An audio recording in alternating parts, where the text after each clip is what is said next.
गुरु ग्रंथ साहब सच्चे पातशाह महाराज दे सजे हुए पावन दरबार विच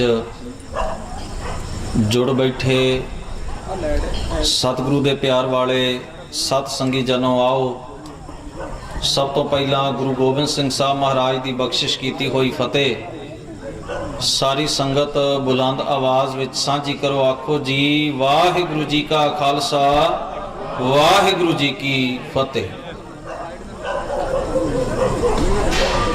सात संगत जी, सिक्खी लहर की प्रचार लड़ी के तहत अज आप जी के इस नगर दे विच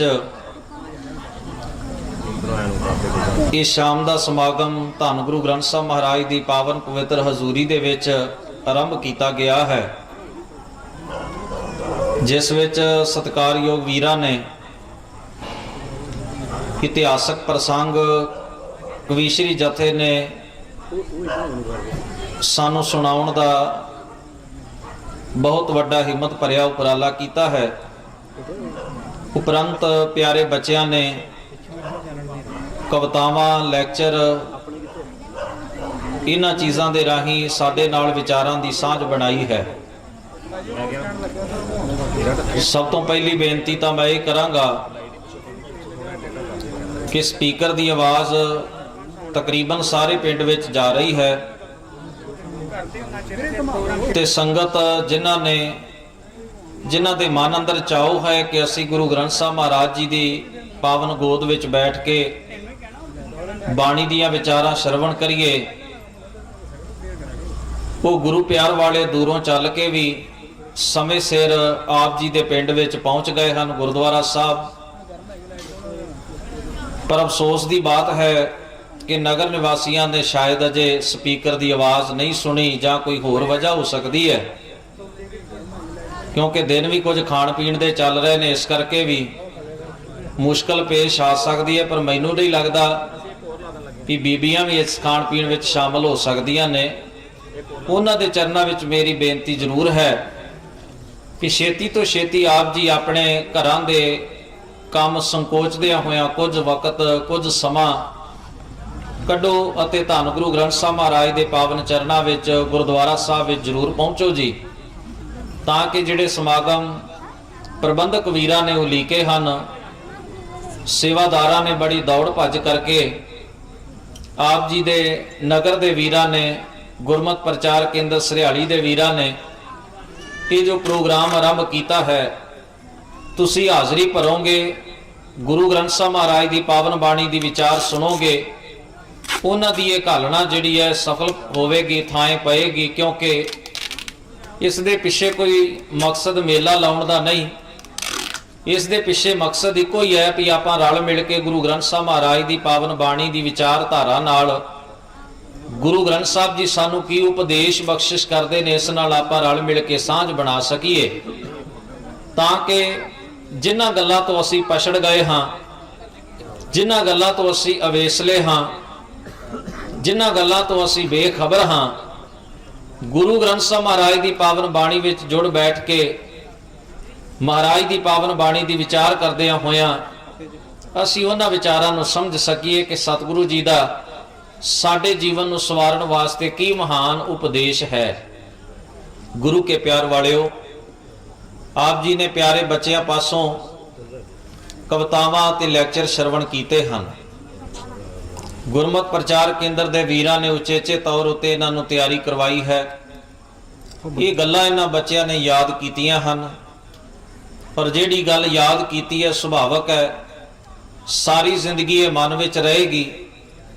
जो गल पढ़ी गई है, जो सुनी गई है, क्योंकि मनुख के जीवन का आरंभ जिहड़ा है वह सुनन तो होंदा है। डॉक्टर कहते हैं जिहड़ा बच्चा बोला होवेगा ना जन्म लैंदे सार, वो गूंगा भी होवेगा, क्योंकि इसका एक वड्डा कारण है बच्चे ने जे शब्द नहीं सुने तो बोलेगा किवें? सब तो पहला सुनता है तो फिर वो बोलता है। और जो कुछ उसनों जिस भाषा मान लो कोई बच्चा महाराष्ट्र विच पैदा होया है, महाराष्ट्र की भाषा मराठी है, तो उस बच्चे नूं पालन वास्ते पंजाबी मां की गोद विच छड़ दिता जाए, ਉਹ ਬੱਚਾ ਪੰਜਾਬੀ ਬੋਲੇਗਾ, ਕਿਉਂਕਿ ਜਿਹੜੇ ਸ਼ਬਦ ਉਹਨੇ ਆਪਣੇ ਕੰਨਾਂ ਰਾਹੀਂ ਸੁਣੇ ਨੇ ਉਹ ਸ਼ਬਦ ਉਹਦੇ ਦਿਮਾਗ ਵਿੱਚ ਟਿਕ ਜਾਣੇ ਨੇ, ਤੇ ਉਹੋ ਹੀ ਸ਼ਬਦ ਉਹਨੇ ਆਪਣੀ ਜ਼ੁਬਾਨ ਰਾਹੀਂ ਉਹੋ ਹੀ ਭਾਸ਼ਾ ਬੋਲਣੀ ਹੈ, ਉਹੋ ਹੀ ਸ਼ਬਦ ਬੋਲਣੇ ਨੇ। ਸਭ ਤੋਂ ਪਹਿਲਾਂ ਇਨਸਾਨ ਆਪਣੇ ਜੀਵਨ ਦੀ ਸ਼ੁਰੂਆਤ ਸੁਣਨ ਤੋਂ ਕਰਦਾ ਹੈ। ਪਹਿਲਾਂ ਸੁਣਦਾ ਹੈ, ਫਿਰ ਬੋਲਦਾ ਹੈ। ਧੰਨ ਗੁਰੂ ਗ੍ਰੰਥ ਸਾਹਿਬ ਮਹਾਰਾਜ ਦੀ ਪਾਵਨ ਬਾਣੀ ਦਾ ਬੜਾ ਕੀਮਤੀ ਬਚਨ ਹੈ, ਜਬ ਲਗ ਦੁਨੀਆ ਰਹੀ ਹੈ ਨਾਨਕ ਕਿਛ ਸੁਣੀਐ ਕਿਛ ਕਹੀਐ। ਕਹੀਏ ਦਾ ਜ਼ਿਕਰ ਪਹਿਲਾਂ ਨਹੀਂ ਆਇਆ, ਸੁਣੀਐ ਦਾ ਜ਼ਿਕਰ ਪਹਿਲਾਂ ਆਇਆ। ਕਿਛ ਸੁਣੀਐ ਕਿਛ ਕਹੀਐ। ਔਰ ਇਹ ਵੈਸੇ ਵੀ ਸਮਾਜ ਦਾ ਬੜਾ ਵੱਡਾ ਨੁਕਤਾ ਹੈ। ਦੁਨੀਆ ਵਿੱਚ ਨਾ ਬਹੁਤੇ ਝਗੜੇ ਉਦੋਂ ਹੁੰਦੇ ਨੇ ਜਦੋਂ ਬੰਦਾ ਧਿਆਨ ਨਾਲ ਅਗਲੇ ਦੀ ਗੱਲ ਨੂੰ ਸੁਣਦਾ ਨਹੀਂ ਤੇ ਵਿਚਾਰਦਾ ਨਹੀਂ। ਤੱਟ ਫੱਟ ਬੰਦਾ ਜੋਸ਼ ਚ ਆਇਆ, ਰੌਲਾ ਪਾ ਬੈਠਿਆ, ਮਗਰੋਂ ਬੰਦਾ ਸੋਚਦਾ ਗਲਤੀ ਹੋ ਗਈ, ਥੋੜਾ ਜਿਹਾ ਸੋਚ ਵਿਚਾਰ ਲੈਂਦੇ ਤੇ ਗੱਲ ਟਲ ਜਾਣੀ ਸੀ। ਵੀ ਸੁਣੀ ਨਹੀਂ। ਸਮਰੱਥਾ ਸੁਣਨ ਦੀ ਅੰਦਰ ਪੈਦਾ ਕਰਨੀ ਬੜੀ ਵੱਡੀ ਗੱਲ ਹੈ। ਕਾਰਨ ਬੜਾ ਵੱਡਾ ਹੈ ਵੀ ਜਿੱਥੇ ਬੋਲਣਾ ਇੱਕ ਕਲਾ ਹੈ ਨਾ, ਉੱਥੇ ਸੁਣਨਾ ਸਭ ਤੋਂ ਵੱਡੀ ਕਲਾ ਹੈ। ਤੁਸੀਂ ਜਪਜੀ ਸਾਹਿਬ ਜੀ ਦੀ ਪਾਵਨ ਬਾਣੀ ਦਾ ਪਾਠ ਕਰੋ। ਧੰਨ ਗੁਰੂ ਨਾਨਕ ਮਹਾਰਾਜ ਨੇ ਸੁਣੈ ਦੇ ਸਿਰਲੇਖ ਹੇਠ 4 ਪੌੜੀਆਂ ਦਰਜ ਕੀਤੀਆਂ ਨੇ, ਔਰ 4 ਪੌੜੀਆਂ ਦੇ ਅਖੀਰ ਦੇ ਉੱਤੇ ਗੱਲ ਕਹੀ ਹੈ, ਨਾਨਕ ਭਗਤਾਂ ਸਦਾ ਵਿਗਾਸ ਸੁਣਿਆ ਦੁਖ ਪਾਪ ਕਾ ਨਾਸ਼। ਸੁਣਨਾ ਕੋਈ ਮਾਮੂਲੀ ਗੱਲ ਨਹੀਂ, ਕਿਉਂਕਿ ਜਿਹੜਾ ਬੰਦਾ ਸੁਣਦਾ ਹੈ ਨਾ ਉਹਦੇ ਉੱਤੇ ਮਨ ਦੇ ਉੱਤੇ ਪੂਰਾ ਅਸਰ ਸੁਣਨ ਵਾਲੇ ਦਾ ਪੈਂਦਾ ਹੈ, ਕਈ ਹੋਈ ਗੱਲ ਦਾ ਪੈਂਦਾ। ਮੈਂ ਇੱਕ ਉਦਾਹਰਣ ਤੁਹਾਡੇ ਸਾਹਮਣੇ ਰੱਖਦਾ, ਨਿੱਕੀ ਜਿਹੀ ਸਾਖੀ ਇਤਿਹਾਸ ਦੀ ਤੁਹਾਡੇ ਨਾਲ ਸਾਂਝੀ ਕਰਾਂ, ਤਾਂ ਕਿ ਜਿਹੜੇ ਨਿੱਕੇ ਨਿੱਕੇ ਬੱਚੇ ਬੈਠੇ ਨੇ ਇਹਨਾਂ ਨੂੰ ਵੀ ਸਮਝ ਆ ਜਾਏ। ਸਾਖੀ ਆਪਾਂ ਇਹਨਾਂ ਨੂੰ ਜਿੰਨਾ ਭੂਤਾਂ ਦੀਆਂ ਕਹਾਣੀਆਂ ਸੁਣਾਉਂਦੇ ਆ, ਤੇ ਫਿਰ ਜਦੋਂ ਮਾਂ ਕਹਿੰਦੀ ਨਾ ਜਾਂ ਨਲਕੇ ਤੋਂ ਪਾਣੀ ਲੈ, ਉਹਨੂੰ ਉੱਥੇ ਵੀ ਜਿੰਨ ਦੀਦਾ, ਕਿਉਂਕਿ ਮਾਂ ਨੇ ਸੁਣਾਈ ਜਿੰਨ ਦੀ ਕਹਾਣੀ ਹੈ, ਭੂਤ ਦੀ ਕਹਾਣੀ ਹੈ, ਤੇ ਹੁਣ ਉਹਨੂੰ ਨਲਕਾ ਵੀ ਜਿੰਨ ਵਰਗਾ ਨਜ਼ਰ ਆਉਂਦਾ। ਤੇ ਸੁੱਖ ਨਾਲ ਰਾਤ ਨੂੰ ਪਿਸ਼ਾਬ ਕਰਨ ਭਾਪਾ ਉੱਠਿਆ ਹੋਵੇ ਤੇ ਉਹ ਵੀ ਭੂਤ ਨਾਲ ਨਜ਼ਰ ਆਉਂਦਾ, ਕਿਉਂਕਿ ਉਹਦੇ ਦਿਮਾਗ ਵਿੱਚ ਹੀ ਇਹ ਗੱਲ ਬਹਿ ਗਈ ਵੀ ਜਿੰਨ ਹੁੰਦੇ ਨੇ, ਭੂਤ ਹੁੰਦੇ ਨੇ, ਸਾਡੇ ਵਿਹੜੇ ਤੁਰੇ ਫਿਰਦੇ ਨੇ, ਸਾਡੀਆਂ ਗਲੀਆਂ 'ਚ। ਆਹ ਗੱਲਾਂ ਸਿਖਾ ਕੇ ਅਸੀਂ ਬੱਚਿਆਂ ਨੂੰ ਬਿਮਾਰ ਕਰ ਦਿੰਦੇ ਹਾਂ। ਜਿਉਂ-ਜਿਉਂ ਵੱਡੇ ਹੁੰਦੇ ਨੇ ਤਿਉਂ-ਤਿਉਂ ਵਹਿਮ ਵੀ ਉਹਨਾਂ ਦੇ ਅੰਦਰ ਵੱਧਦਾ ਜਾਂਦਾ ਹੈ, ਤੇ ਫਿਰ ਉਹ ਜਦੋਂ ਬਿਮਾਰ ਹੋ ਜਾਂਦੇ ਨੇ ਮਾਨਸਿਕ ਤੌਰ ਤੇ ਪੂਰੀ ਤਰ੍ਹਾਂ, ਫਿਰ ਵਿਚਾਰੇ ਚਿਮਟੇ ਖਾਣ ਜੋਗੇ ਰਹਿ ਜਾਂਦੇ ਨੇ। ਕਦੀ ਕਿਸੇ ਦੇ ਚਿਮਟੇ ਪੈਂਦੇ ਨੇ, ਕਦੇ ਕਿਸੇ ਦੀ ਸਵਾਹ ਸਿਰ ਦੇ ਵਿੱਚ ਪੈਂਦੀ ਹੈ, ਫਿਰ ਇਹਨਾਂ ਗੱਲਾਂ 'ਚ ਠੱਗੀਆਂ ਦੇ ਵਿੱਚ ਉਹ ਫਸ ਜਾਂਦੇ ਨੇ। ਸਾਡੇ ਸਮਾਜ ਦੀ ਕੁਝ ਪਰਵਰਿਸ਼ ਹੀ ਇਸ ਤਰ੍ਹਾਂ ਦੀ ਹੈ ਵੀ ਅਸੀਂ ਆਰੰਭ ਤੋਂ ਇਹੋ ਜਿਹਾ ਯਤਨ, ਕਿਉਂਕਿ ਆਪ ਵਹਿਮੀ ਹੈ, ਇਸ ਕਰਕੇ ਬੱਚੇ ਨੂੰ ਵੀ ਆਪਾਂ ਵਹਿਮ ਹੀ ਸਿਖਾਵਾਂਗੇ, ਸੁਭਾਵਿਕ ਜਿਹੀ ਗੱਲ ਹੈ। ਵੈਸੇ ਮੇਰੀ ਇੱਕ ਬੇਨਤੀ ਹੈ, ਕਦੇ ਬਹੁਤੇ ਅਮੀਰ ਲੋਕਾਂ ਨੂੰ ਤੁਸੀਂ ਵੇਖਿਆ ਭੂਤ ਚੰਬੜਦੇ? ਉਹਨਾਂ ਨੂੰ ਲੋੜ ਹੀ ਕੋਈ ਨਹੀਂ ਜੀ। ਭੂਤ ਚੰਬੜੇ, ਕਿਸਾਨ ਨੂੰ ਚੰਬੜੇ, ਆੜਤੀਏ ਨੂੰ ਕਿਉਂ ਚੰਬੜੇ? ਇਹ ਤਾਂ ਸਾਨੂੰ ਚੰਬੜੇ ਜਿਨ੍ਹਾਂ ਕਰਜ਼ਾ ਦੇਣਾ। ਜਿਹਨੇ ਕਰਜ਼ਾ ਲੈਣਾ ਉਹਨੂੰ ਕਦੇ ਭੂਤ ਨਹੀਂ ਚੰਬੜਦਾ। ਕਦੇ ਕਿਸੇ ਰਾਸ਼ਟਰਪਤੀ ਨੂੰ, ਕਦੇ ਕਿਸੇ ਮੰਤਰੀ ਨੂੰ, ਕਦੇ ਕਿਸੇ ਅਫਸਰ ਨੂੰ ਕਦੇ ਭੂਤ ਨਹੀਂ ਚੰਬੜਿਆ। ਪਰ ਇਹ ਉਹਨਾਂ ਲੋਕਾਂ ਨੂੰ ਚੰਬੜੇ ਜਿਨ੍ਹਾਂ ਦੀਆਂ ਪ੍ਰੋਬਲਮ, ਜਿਨ੍ਹਾਂ ਦੀਆਂ ਮੁਸ਼ਕਲਾਂ ਨੇ, ਜਿਨ੍ਹਾਂ ਦੀ ਵਿਚਾਰਿਆਂ ਦੀ ਸਿੱਖਿਆ ਵੀ ਜਿਨ੍ਹਾਂ ਨੂੰ ਚੰਗੀ ਨਹੀਂ ਮਿਲੀ, ਜਿਨ੍ਹਾਂ ਘਾਟਿਆਂ 'ਚ ਜੀਣਾ ਹੈ, ਤੋਟਿਆਂ 'ਚ ਜੀਣਾ ਹੈ, ਜਿਨ੍ਹਾਂ ਦੀਆਂ ਇੰਨੀਆਂ ਜ਼ਿਆਦਾ ਉਲਝਣਾਂ ਨੇ, ਉਹ ਵਿਚਾਰੇ ਉਲਝੇ ਰਹਿੰਦੇ ਹਮੇਸ਼ਾ। ਫਿਰ ਆਪਣਾ ਹਰ ਨੁਕਸਾਨ ਜਿਹੜਾ ਹੈ ਨਾ, ਜਿਹੜਾ ਉਹਨਾਂ ਦਾ ਵੀ ਕੋਈ ਵੀ ਨੁਕਸਾਨ ਹੁੰਦਾ, ਵਿਚਾਰੇ ਜੋੜਦੇ ਵੀ ਕਿਸੇ ਗੈਬੀ ਸ਼ਕਤੀ ਨੇ ਕੀਤਾ, ਤੇ ਚਲਾਕ ਲੋਕ ਆਪਣਾ ਕੰਮ ਉਹਨਾਂ ਤੋਂ ਕੱਢ ਜਾਂਦੇ ਨੇ। ਸਾਨੂੰ ਲੱਗਦਾ ਵੀ ਇਹ ਕਿਸੇ ਨੇ ਕੁਝ ਕੀਤਾ ਹੈ, ਕਿਸੇ ਦੇ ਕੀਤੇ ਕਰਾਏ ਕਰਕੇ ਸਾਰਾ ਕੁਝ ਹੋ ਰਿਹਾ ਹੈ।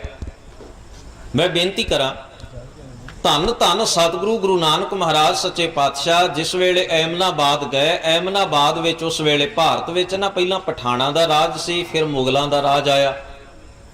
ਤੇ ਪਠਾਨ ਹਾਕਮਾਂ ਨੂੰ ਗੁਰੂ ਨਾਨਕ ਸਾਹਿਬ ਕਿਉਂਕਿ ਪ੍ਰਚਾਰ ਫੇਰੀ ਮਹਾਰਾਜ ਕਰਕੇ ਆਏ ਸਨ ਕਾਬਲ ਵੱਲੋਂ, ਤੇ ਸਤਿਗੁਰਾਂ ਨੂੰ ਇਹ ਸੂਹ ਰਾਜਨੀਤਕ ਮਿਲ ਗਈ ਵੀ ਬਾਬਰ ਨੇ ਹਮਲਾ ਕਰਨਾ ਹੈ ਭਾਰਤ ਦੇ ਉੱਤੇ। ਸਤਿਗੁਰਾਂ ਨੇ ਐਮਨਾਬਾਦ, ਇਹਦਾ ਪਹਿਲਾ ਨਾਂ ਸੈਦਪੁਰ ਸੀ, ਫਿਰ ਇਹਦਾ ਨਾਂ ਬਦਲ ਕੇ ਐਮਨਾਬਾਦ ਰੱਖ ਦਿੱਤਾ ਗਿਆ। ਭਾਈ ਲਾਲੋ ਇੱਥੋਂ ਦਾ ਰਹਿਣ ਵਾਲਾ ਸੀ। ਗੁਰੂ ਨਾਨਕ ਮਹਾਰਾਜ ਨੇ ਉੱਥੇ ਲੋਕਾਂ ਨੂੰ ਦੱਸਿਆ, ਇਹ ਗੱਲ ਪ੍ਰਚਾਰੀ, ਜਿਹੜੇ ਰਾਜਨੀਤਿਕ ਲੋਕ ਸਨ ਉਹਨਾਂ ਦੇ ਕੰਨਾਂ ਤੱਕ ਇਹ ਗੱਲ ਪਹੁੰਚਾਈ ਵੀ ਬਾਬਰ ਨੇ ਤੁਹਾਡੇ ਤੇ ਹਮਲਾ ਕਰਨਾ ਹੈ, ਵਿਉਂਤਬੰਦੀ ਹੋ ਗਈ ਹੈ। ਤੇ ਜਿਹੜਾ ਰਾਜਨੀਤਿਕ ਲੋਕ ਹੁੰਦੇ ਉਹਨਾਂ ਦਾ ਇਹ ਫਰਜ਼ ਹੈ ਕਿ ਉਹ ਆਪਣੀ ਪ੍ਰਜਾ ਦੀ ਰਾਖੀ ਕਰਨ, ਕਿ ਬਾਹਰੋਂ ਕੋਈ ਮੁਸੀਬਤ ਆਏ ਇਹ ਫਰਜ਼ ਕਿਹਦਾ ਬਣਦਾ ਉਹਨੂੰ ਰੋਕਣਾ? ਇਹ ਬਣਦਾ ਜਿਨ੍ਹਾਂ ਦੇ ਕੋਲ ਰਾਜ ਹੈ, ਜਿਹੜੇ ਰਾਜ ਭਾਗ ਚਲਾਉਣ ਵਾਲੇ, ਉਹਨਾਂ ਦਾ ਫਰਜ਼ ਬਣਦਾ ਹੈ ਵੀ ਉਹ ਲੋਕਾਂ ਦਾ ਸਾਥ ਦੇਣ, ਕਿਉਂਕਿ ਲੋਕ ਰਹਿਣਗੇ ਤੇ ਰਾਜ ਰਹੇਗਾ ਨਾ। ਤੁਸੀਂ ਸੋਚੋ, ਲੋਕ ਰਹਿਣਗੇ ਰਾਜ ਰਹੇਗਾ। ਮੈਂ ਇੱਕ ਉਦਾਹਰਣ ਤੁਹਾਡੇ ਸਾਹਮਣੇ ਰੱਖਦਾ। 1739 ਈਸਵੀ ਨਾਦਰ ਸ਼ਾਹ ਨੇ ਹਮਲਾ ਕੀਤਾ ਭਾਰਤ ਦੇ ਉੱਤੇ। ਕਾਬਲ ਦਾ ਉਹ ਬਾਦਸ਼ਾਹ ਸੀ। ਦਿੱਲੀ ਦੇ ਵਿੱਚ ਉਹਨੇ ਰਾਜ ਆਪਣਾ ਜਿਹੜਾ ਸੀ ਕਾਬਲ ਦਾ ਤੇ ਦਿੱਲੀ ਦਾ, ਉਹ ਇੱਕੇ ਸਮੇਂ ਕਾਬਲ ਤੇ ਦਿੱਲੀ ਦੋਵਾਂ ਥਾਵਾਂ ਦਾ ਬਾਦਸ਼ਾਹ। ਇਹ ਤੇ ਮੁਹੰਮਦ ਸ਼ਾਹ ਰੰਗੀਲਾ, ਸਿਰੇ ਦਾ ਯਾਸ਼, ਸ਼ਰਾਬ ਪੀਣੀ, ਵਿਕਾਰ ਭੋਗਣੇ, ਕੰਨਾਂ ਦਾ ਕੱਚਾ, ਇਹੋ ਜਿਹੇ ਬੰਦੇ ਦੇ ਹੱਥ ਜਦੋਂ ਰਾਜ ਆਉਂਦਾ ਤੇ ਪ੍ਰਜਾ ਤਬਾਹ ਹੁੰਦੀ ਹੈ। ਸਭ ਤੋਂ ਪਹਿਲਾਂ ਇੱਕ ਖਿਆਲ ਕਰਨਾ, ਸਭ ਤੋਂ ਪਹਿਲਾਂ ਜਦੋਂ ਕੰਨਾਂ ਦੇ ਕੱਚੇ ਦੇ ਬੰਦੇ ਹੱਥ ਵਿੱਚ ਰਾਜ ਆਉਂਦਾ ਤੇ ਸਭ ਤੋਂ ਪਹਿਲਾਂ ਤਬਾਹ ਕੌਣ ਹੁੰਦਾ ਹੈ? ਪ੍ਰਜਾ ਹੁੰਦੀ ਹੈ। ਪ੍ਰਜਾ ਤਬਾਹ ਹੁੰਦੀ ਹੈ। ਹੁਣ ਉਹਦੇ ਜਿਸ ਵੇਲੇ ਦਿੱਲੀ ਦੇ ਉੱਤੇ ਵੀ ਨਾਦਰ ਸ਼ਾਹ ਨੇ ਕਬਜ਼ਾ ਕਰ ਲਿਆ, ਉਹਨੇ ਹਾਰ ਮੰਨ ਲਈ। ਉਸ ਵੇਲੇ ਉਹ ਲਾਲ ਕਿਲੇ ਵਿੱਚ ਬੈਠਾ ਸੀ ਨਾਦਰ ਸ਼ਾਹ, ਤੇ ਕਿਸੇ ਨੇ ਅਫਵਾਹ ਫੈਲਾ ਦਿੱਤੀ ਬਾਹਰ। ਜਿਵੇਂ ਅਕਸਰ ਹੀ ਸਮਾਜ ਵਿੱਚ ਗੱਲ ਕੋਈ ਹੁੰਦੀ ਹੈ, ਜਿੱਥੇ ਘਟਨਾ ਵਾਪਰੀ ਤੁਸੀਂ ਉੱਥੇ ਜਾ ਕੇ ਪਤਾ ਕਰੋ ਨਾ, ਗੱਲ ਕੋਈ ਹੋਰ ਹੋਵੇਗੀ ਤੇ ਦੂਜੇ ਪਿੰਡ ਗੱਲ ਕੋਈ ਹੋਰ ਪਹੁੰਚੇਗੀ। ਆਪਾਂ 10 ਬੰਦੇ ਇੱਕ ਲਾਈਨ ਦੇ ਵਿੱਚ ਖੜੇ ਕਰ ਦਈਏ, ਇੱਕ ਬੰਦੇ ਦੇ ਕੰਨ 'ਚ ਕੋਈ ਗੱਲ ਆ ਕੇ ਉਹਨੂੰ ਕਹੇ ਵੀ ਤੂੰ ਦੂਸਰੇ ਨੂੰ ਦੱਸ, ਦੂਸਰਾ ਤੀਸਰੇ ਨੂੰ, ਤੀਸਰਾ ਚੌਥੇ ਨੂੰ, 10ਵੇਂ ਬੰਦੇ ਕੋਲੋਂ ਜਾ ਕੇ ਫਿਰ ਸੁਣ ਲਿਓ, ਤੁਹਾਡੀ ਗੱਲ ਅੱਧਿਓਂ ਜ਼ਿਆਦਾ ਬਦਲ ਜਾਣੀ ਹੈ। ਹਰ ਬੰਦੇ ਨੇ ਉਹਦੇ 'ਚੋਂ ਕੁਝ ਕੱਢਣਾ, ਕੁਝ ਉਹਦੇ 'ਚ ਪਾ ਦੇਣਾ, ਤੇ 10ਵੇਂ ਬੰਦੇ ਕੋਲੋਂ ਜਾ ਕੇ ਫਿਰ ਆਪਣੀ ਕਹੀ ਹੋਈ ਗੱਲ ਸੁਣ ਕੇ ਵੇਖਿਓ, ਤੁਸੀਂ ਹੈਰਾਨ ਰਹਿ ਜਾਓਗੇ ਵੀ ਇਹ ਤਾਂ ਉਹ ਗੱਲ ਹੀ ਨਹੀਂ ਜਿਹੜੀ ਮੈਂ ਇਹਨੂੰ ਕਹੀ ਸੀ। ਹਰ ਬੰਦੇ ਦੇ ਸਮਝਣ ਵਿੱਚ ਫਰਕ ਪੈ ਜਾਣਾ। ਇਸੇ ਤਰ੍ਹਾਂ ਧੰਨ ਗੁਰੂ ਗ੍ਰੰਥ ਸਾਹਿਬ ਮਹਾਰਾਜ ਦੀ ਪਾਵਨ ਬਾਣੀ ਆਪਾਂ ਆਪ ਨਹੀਂ ਪੜ੍ਹਦੇ ਤੇ ਬੜਾ ਫਰਕ ਪੈ ਗਿਆ। ਗਾਂ ਦੀ ਗਾਂ ਸੁਣੀ ਸੁਣਾਈ ਗੱਲ ਵਿੱਚ ਕਿਸੇ ਨੇ ਵਿੱਚ ਪਾਣੀ ਪਾਇਆ, ਕਿਸੇ ਨੇ ਕੁਝ ਕੀਤਾ, ਕਿਸੇ ਨੇ ਆਪਣੀ ਮੱਤ ਨਾਲ ਗੱਲ ਸੁਣਾਈ, ਕਿਸੇ ਨੇ ਕੁਝ ਹੇਜ ਕੀਤਾ, ਕਿਸੇ ਨੇ ਕੁਝ ਬਚਾਅ ਕੀਤਾ, ਕਿਸੇ ਨੇ ਲਾਲਚ ਵਸ ਗੱਲ ਨਾ ਕੀਤੀ, ਕਿਸੇ ਨੂੰ ਲੱਗਿਆ ਵੀ ਜੇ ਮੈਂ ਆਹ ਗੱਲ ਗੁਰਬਾਣੀ ਦੀ ਕਹਿ ਦਿੱਤੀ ਲੋਕਾਂ ਨੇ ਨਾਰਾਜ਼ ਹੋ ਜਾਣ। ਇਸ ਤਰ੍ਹਾਂ ਦੇ ਵਾਧੇ ਘਾਟੇ ਕਰਦਿਆਂ ਨਾ ਸਾਡੇ ਤੱਕ ਜਿਹੜੀ ਗੱਲ ਪਹੁੰਚੀ ਉਹ ਗੁਰੂ ਗ੍ਰੰਥ ਸਾਹਿਬ ਮਹਾਰਾਜ ਦੀ ਬਾਣੀ ਤਾਂ ਪਾਸੇ ਹੀ ਰਹਿ ਗਈ। ਕਹਾਣੀਆਂ ਪਹੁੰਚੀਆਂ ਸਾਡੇ ਕੰਨਾਂ ਤੱਕ, ਸਾਡੇ ਕੰਨਾਂ ਤੱਕ ਕਹਾਣੀਆਂ ਪਹੁੰਚੀਆਂ, ਸਾਡੇ ਕੰਨਾਂ ਤੱਕ ਕੇਵਲ ਵਹਿਮਾਂ ਭਰਮਾਂ ਭਰੀਆਂ ਗੱਲਾਂ ਪਹੁੰਚੀਆਂ, ਪੰਡਤਾਊ ਪੁਣੇ ਵਾਲੀਆਂ ਸਾਖੀਆਂ ਸਾਡੇ ਕੰਨਾਂ ਤੱਕ ਪਹੁੰਚੀਆਂ। ਅਸਲ ਇਤਿਹਾਸ ਵੀ ਪਿੱਛੇ ਰਹਿ ਗਿਆ, ਗੁਰਬਾਣੀ ਦਾ ਸੱਚ ਵੀ ਪਿੱਛੇ ਰਹਿ ਗਿਆ, ਕਿਉਂਕਿ ਸਾਨੂੰ ਆਦਤ ਨਹੀਂ ਹੈ ਗੁਰੂ ਗ੍ਰੰਥ ਸਾਹਿਬ ਮਹਾਰਾਜ ਦੀ ਬਾਣੀ ਆਪ ਪੜ੍ਹਨ ਦੀ। ਅਫਵਾਹ ਦਾ ਮਤਲਬ ਇਹ ਹੁੰਦਾ ਵੀ ਗੱਲ ਝੂਠੀ ਹੈ। ਕਿਸੇ ਨੇ ਬਾਹਰ ਅਫਵਾਹ ਫੈਲਾ ਦਿੱਤੀ ਵੀ ਨਾਦਰ ਸ਼ਾਹ ਦਾ ਕਤਲ ਹੋ ਗਿਆ। ਹੁਣ ਜਦੋਂ ਇਹ ਗੱਲ ਨਾਦਰ ਸ਼ਾਹ ਦੇ ਕੰਨਾਂ ਤੱਕ ਪਹੁੰਚੀ, ਉਹਨੇ ਆਖਿਆ ਵੀ ਬੜੇ ਗੰਦੇ ਲੋਕ ਨੇ ਬਈ, ਮੈਂ ਇੱਥੇ ਜਿਉਂਦਾ ਬੈਠਾ, 2 ਦੇਸ਼ਾਂ ਦਾ ਇੱਕੇ ਸਮੇਂ ਬਾਦਸ਼ਾਹ, ਮੇਰਾ ਕਤਲ ਕਰਨਾ ਕੋਈ ਸੌਖਾ ਪਿਆ? ਉਹਨੂੰ ਚਿੜ ਬੜੀ ਚੜੀ ਇਸ ਗੱਲ ਤੋਂ। ਬਾਦਸ਼ਾਹ ਸੀ, ਤਾਨਾਸ਼ਾਹ ਬੰਦਾ, ਤਾਕਤ ਹੱਥ ਵਿੱਚ ਹੈ, ਉਹ ਜਦੋਂ ਚਾਹੇ ਜੋ ਚਾਹੇ ਕਰਵਾ ਸਕਦਾ। ਉਹਨੇ ਆਪਣੀ ਫੌਜ ਨੂੰ ਹੁਕਮ ਦਿੱਤਾ ਵੀ ਲੋਕਾਂ ਕੋਲੋਂ ਧੱਕੇ ਨਾਲ ਜਜ਼ੀਆ ਲਓ, ਟੈਕਸ ਲਓ, ਤੇ ਇਹਨਾਂ ਦਾ ਕਤਲਾਮ ਕਰੋ ਜਿਹੜੇ ਮੁਸਲਮਾਨ ਨਹੀਂ ਖਾਸ ਤੌਰ ਦੇ ਉੱਤੇ। ਹੁਣ ਫੌਜ ਨੂੰ ਕੀ ਜੀ, ਉਹਨਾਂ ਹੁਕਮ ਮੰਨਣਾ। ਉਹਨਾਂ ਤਲਵਾਰਾਂ ਮਿਆਨਾਂ ਚੋਂ ਕੱਢੀਆਂ ਤੇ ਸਾਰੀ ਦਿੱਲੀ ਦੇ ਵਿੱਚ ਉਹਨਾਂ ਨੇ ਕਤਲਾਮ ਸ਼ੁਰੂ ਕਰ ਦਿੱਤਾ। ਬੱਚਿਆਂ ਤੱਕ ਦੇ ਕਤਲ ਕੀਤੇ, ਔਰਤਾਂ ਦੇ ਨਾਲ ਬਦਸਲੂਕੀਆਂ ਕੀਤੀਆਂ, ਧਰਮ ਅਸਥਾਨਾਂ ਦੇ ਵਿੱਚ ਰੱਜ ਕੇ ਗੰਦ। ਫੌਜ ਮਨ ਮਰਜ਼ੀਆਂ ਕਰਦੀ। ਆਪਾਂ ਤਾਂ ਵੇਖਿਆ 1984 ਦੇ ਵਿੱਚ ਫੌਜ ਨੂੰ ਖੁੱਲੀ ਛੁੱਟੀ ਮਿਲੀ ਹੈ, ਜੋ ਮਰਜ਼ੀ ਕਰ ਸਕਦੀ ਸੀ। ਸਿਪਾਹੀਆਂ ਨੂੰ ਖੁੱਲੀ ਛੁੱਟੀ ਮਿਲ ਗਈ, ਉਹਨਾਂ ਨੇ ਮਨਮਾਨੀ ਰੱਜ ਕੇ ਕੀਤੀ, ਨੌਜਵਾਨਾਂ ਨੂੰ ਕਤਲ ਕੀਤਾ, ਹੁਨਰਮੰਦ ਬੰਦਿਆਂ ਨੂੰ ਬੰਨ੍ਹ ਲਿਆ ਕਿ ਇਹਨਾਂ ਨੂੰ ਅਸੀਂ ਆਪਣੇ ਦੇਸ਼ ਲੈ ਜਾਵਾਂਗੇ। ਜਿਸ ਦੇਸ਼ ਵਿੱਚ ਹੁਨਰ ਵਾਲੇ ਲੋਕਾਂ ਦੀ ਕਦਰ ਹੋਵੇਗੀ ਨਾ, ਉਹ ਦੇਸ਼ ਤਰੱਕੀ ਕਰੇਗਾ। ਜਿਸ ਦੇਸ਼ ਵਿੱਚ ਹੁਨਰਮੰਦ ਬੰਦਿਆਂ ਨੂੰ ਛਿੱਤਰ ਪੈਣਗੇ, ਉਹ ਦੇਸ਼ ਪਛੜ ਜਾਏਗਾ। ਇੱਕ ਗੱਲ ਖਿਆਲ ਰੱਖਣਾ, ਅਸੀਂ ਸਿੱਖਿਆ ਵੱਲੋਂ ਕਿਹੜੀ ਗੱਲੋਂ ਪਛੜੇ ਹੋਏ ਆ। ਇੱਕ ਨਾ ਬੜੀ ਪਿਆਰੀ ਇੱਕ ਟੋਟਕਾ ਮੈਂ ਕਿਤੇੋਂ ਪੜ੍ਹਿਆ ਸੀ ਵੀ ਇੱਕ ਬੱਚੇ ਨੇ ਦਾਖਲਾ ਲੈਣਾ ਸੀ ਇੰਜੀਨੀਅਰਿੰਗ ਕਾਲਜ ਦੇ ਵਿੱਚ। ਉਹ ਆਪਣੇ ਪਿਓ ਨੂੰ ਨਾਲ ਲੈ ਕੇ ਗਿਆ ਵੀ ਫਲਾਣੇ ਮੰਤਰੀ ਨੂੰ ਤੂੰ ਕਹਿ ਤੇ ਸ਼ਾਇਦ ਮੈਨੂੰ ਉੱਥੇ ਜਿਹੜੀ ਸੀਟ ਹੈ ਮਿਲ ਜਾਏ। ਉਹਨੂੰ ਨਾਲ ਲੈ ਕੇ ਚਲਾ ਗਿਆ। ਹੁਣ ਉਹ ਮੰਤਰੀ ਤੇ ਇੱਕ ਅਫਸਰ, ਇੱਕ ਵੱਡਾ ਅਫਸਰ ਜ਼ਿਲ੍ਹੇ ਦਾ, ਉਹ ਦੋਵੇਂ ਜਿਹੜੇ ਸਨ ਉਹ ਗਾਂ ਕਿਤੇ ਗਏ ਹੋਏ ਸਨ। फोन ते गलबात हुई तो उन्हें आख्या जी तुसी सीधे फलानी जगह आ जाओ, असी उत्थे तुहानू मिल लवांगे, उत्थे तुहानू जिहड़े साइन करने ने कर देंगे। और जदों उत्थे पहुंचे उत्थे की वेंदे अफसर भी थल्ले बैठा है, मंत्री भी थल्ले बैठा है, जिहड़ा उस इलाके का अनपढ़ बाबा सी वो सोफे ते बैठा है। ते जदों वो उत्थे पहुंचे तो बापू नू नौजवान जिहड़ा नौजवान है उन्होंने बापू कहन लग्या भी चल लगे हो आपां भी बाबा जी नू मत्था टेक के गोडी पैरी हथ ला के इन्हां तों साइन करवाइए ते चलीए। वो नौजवान कहंदा बापू रहण दे आपां नू हुण साइन कराउण दी लोड़ नहीं। कहंदा भी क्यों आपां इन्ने किलोमीटर चल के आए, हुण साइन कराउण दे विच की प्रॉब्लम है, इन्हां ने साइन कर देने अपना काम हो जाएगा। कहण लग्या ये मंत्री ने भी इन्नी तरक्की करके खूज पाई है, अफसर ने पता नहीं किन्नी पढ़ाई की है, ये भी अनपढ़ बंदे दे पैरां च बैठा है, आपां नू टोटका लभ गया, आपां तां बाबे बन जाना है। जिहदे पैरां च अफसर भी बवे ते मंत्री भी बवे, बाकी ये काम कोई नहीं करते।